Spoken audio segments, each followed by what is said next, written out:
Hello बच्चों, आप कैसे हैं? उम्मीद है कि आप अच्छे होंगे। इसी के थ्रू मैं अशोक सर आ रहा हूँ। आपका 6 नंबर से हमारा 6 चलेगा।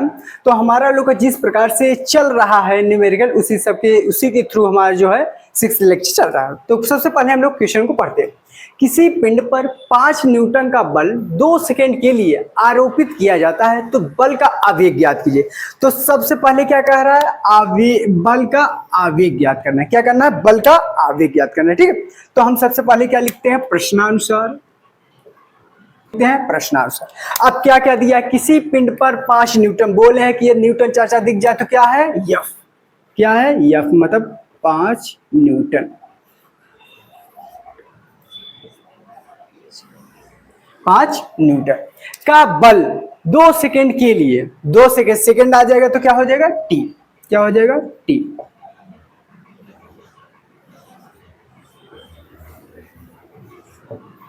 के लिए आरोपित किया जाता है, तो बल का आवेग ज्ञात करना। क्या ज्ञात करना है? बल का आवेग। ठीक है, बल के आवेग को डिनोट करते हैं आई से। किससे डिनोट करते हैं? आई से।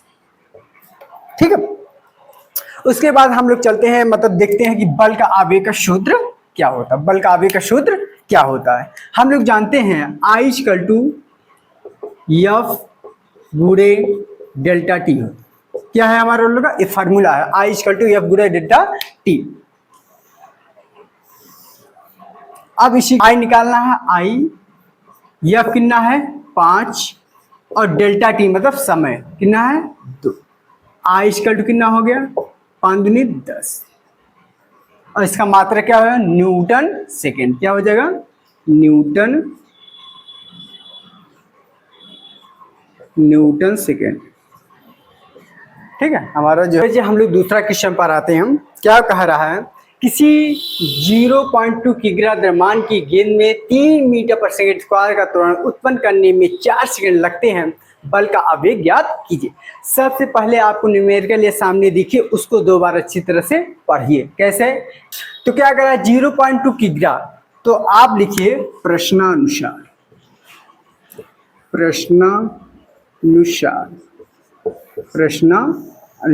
प्रश्नानुसार। ठीक है, 0.2 किग्रा कह रहा है, तो आप किग्रा मिल जाए तो क्या है? यम 0.2 kg।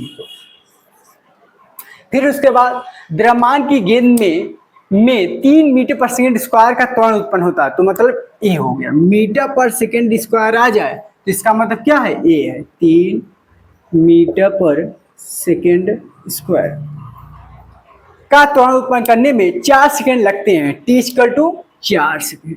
T equal to 4 second. T equal to 4 second लगते हैं। बल का आवेग ज्ञात कीजिए। बल का आवेग ज्ञात कीजिए। ठीक, उसके बाद क्या कहते हैं? सूत्रानुसार हम लोग लिखेंगे कि क्या क्या दिया है, क्या क्या नहीं दिया है। I equal to F delta T होता है। हम जानते हैं, क्या जानते हैं कि यह आई इक्वल टू यह बराबर क्या होता है? यम ए होता है। क्या? यम ए डेल्टा टी। ठीक है, ये वाला फॉर्मूला हम किस लिए देखेंगे ना, क्या हमको दिया है, क्या प्राप्त नहीं है, क्या किसके हिसाब से करना है, उसके हिसाब से हम लोग फार्मूला लगा दे। आई निकालना है, फाइंड करना है। यम कितना दिया है? 0.2। ए कितना दिया है? 3 और कितना दिया है? 4। तो ठीक है, हम लोग क्या करेंगे? इंटू कर देंगे। तो इंटू करने पर क्या होगा? आई इक्वल टू 0.2 इंटू कितना हो जाएगा? 12 हो जाएगा। फिर आई इक्वल टू, देखिए इसका यदि इंटू करना होता है तो ऐसे किया करिए 1 2 0.2। ठीक है, 4 2 और डेसिमल कहाँ? यहाँ 0.4 न्यूटन सेकेंड। ठीक है, याद रख रहिए। इसी के थ्रू हम लोग जो है तीसरा क्वेश्चन देखते हैं। ठीक है, इसमें ज्यादातर जो आपके रहेंगे लेक्चर में ज्यादातर बल के आवेग से ही रिलेटेड रहेंगे। ठीक है, 7 किग्रा द्रव्यमान की वस्तु में 5.0 मीटर पर सेकेंड का वेग परिवर्तन के लिए आवश्यक आवेग की गणना कीजिए। ठीक है, तो सबसे हम लोग देखें क्या दिया है, क्या नहीं। तो पहले प्रश्न, तो 7 किग्रा, तो हमारा क्या है? किग्रा में आ जाएगा तो ए क्या है? यम है 7 kg। क्या है? 7 kg की वस्तु में 5.0 मीटर पर सेकेंड। ये क्या हो जाएगा हमारा, ये जो है मीटर पर सेकेंड आ जाए तो सिंपल सी बात क्या है, ये देखा जाए तो वेग में परिवर्तन के लिए आवश्यक आवेग की गणना कीजिए। तो हमारा डेल्टा वी इक्वल टू क्या हो जाएगा, 5 मीटर पर सेकेंड। ठीक है, 5 मीटर पर सेकेंड हो जाएगा। वेग परिवर्तन के लिए आवश्यक आवेग की गणना कीजिए, मतलब बल आवेग की ही गणना हमें लोग को करना है। ठीक, उसके बाद हम लोग चलेंगे सूत्रानुसार सूत्र। ठीक है, तो हम लोग फार्मूला लिखेंगे। फार्मूला क्या होता है हम लोग जानते हैं, आई इक्वल टू, ठीक है, एम डेल्टा वी, यहाँ लग जाएगा, क्या लगेगा, एम डेल्टा वी लग जाएगा, ये वाला फार्मूला लगेगा। ठीक है, इसलिए कि हमारा द्रव्यमान पता है और वी पता है। ठीक है, तो आई इक्वल टू एम की वैल्यू 7 और वेग में परिवर्तन 5, तो आई इक्वल टू 35 क्या हो जाएगा, न्यूटन सेकेंड। क्या हो जाएगा, न्यूटन सेकेंड। ये आपका आंसर है। चलिए इसी तरह हम लोग चौथे क्वेश्चन पर आते हैं। ठीक है, क्या कह रहा है, एक पिंड का समय 1 मिनट में 300 किग्राम मीटर पर सेकेंड से बढ़कर 900 किग्राम मीटर पर सेकेंड हो जाता है। पिंड पर आरोपित बल तथा बल का आवेग ज्ञात कीजिए। ठीक है, तो सबसे पहले प्रश्नानुसार मेन चीज है कि आप कुछ अलग से लिखेंगे तो टीचर के ऊपर क्या रहेगा, मतलब थोड़ा सा अच्छा लगेगा और नंबर देने में किसी प्रकार की कंजूसी नहीं करेगा। ठीक है, तो देखते हैं। देखिए 1 मिनट तो मतलब क्या कह रहा है, टी जो है हमारा लोग का क्या है, टी 1 मिनट। तो सिंपल सी बात है, हम लोग जानते हैं 1 मिनट में कितने सेकंड होता है, 60 सेकंड।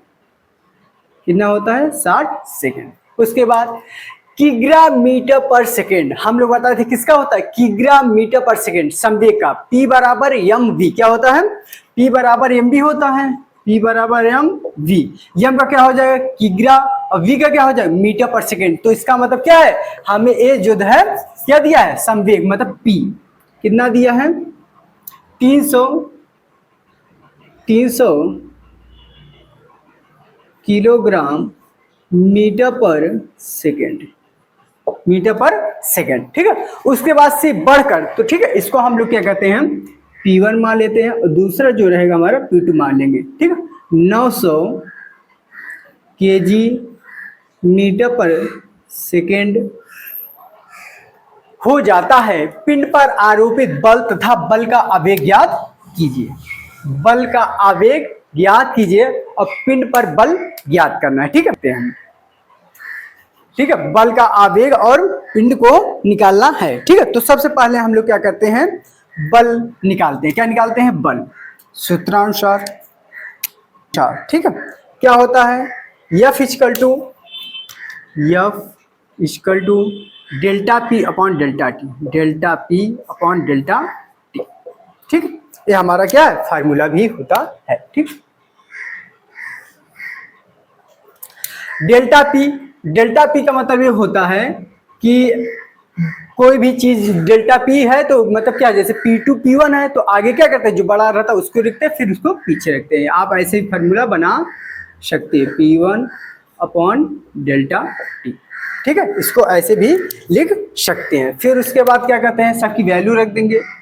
F बराबर क्या होगा, P2 बराबर कितना होगा, 900 माइनस 300 अपॉन कितना है, 60।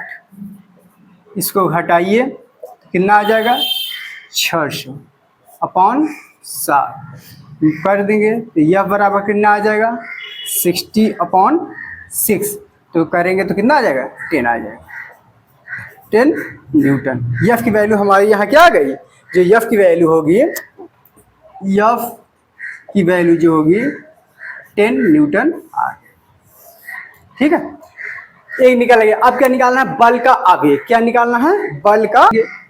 F बराबर क्या होगा, P2 बराबर कितना होगा, 900 माइनस 300 अपॉन कितना है, 60।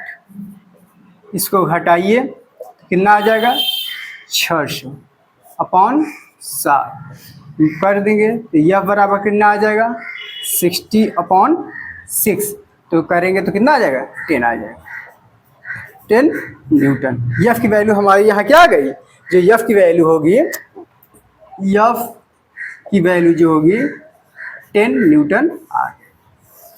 ठीक है, एक निकल गया। अब क्या निकालना है, बल का आवेग। क्या निकालना है, बल का आवेग।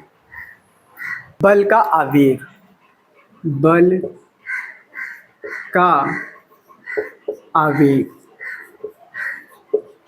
किसके बराबर होता है, संवेग परिवर्तन के बराबर होता है। किसके बराबर, संवेग परिवर्तन के। तो हमारा बल का आवेग निकालने के लिए, ठीक है, आई P2 minus P1, P2 minus P1, तो कितना आ जाएगा, 900 minus 600, 900 minus 300, 900 minus 300 equal to कितना हो जाएगा, 600। किसमें, I equal to Newton second. क्या हो जाएगा, न्यूटन सेकेंड। ठीक है, तो I equal to Newton second. ठीक है।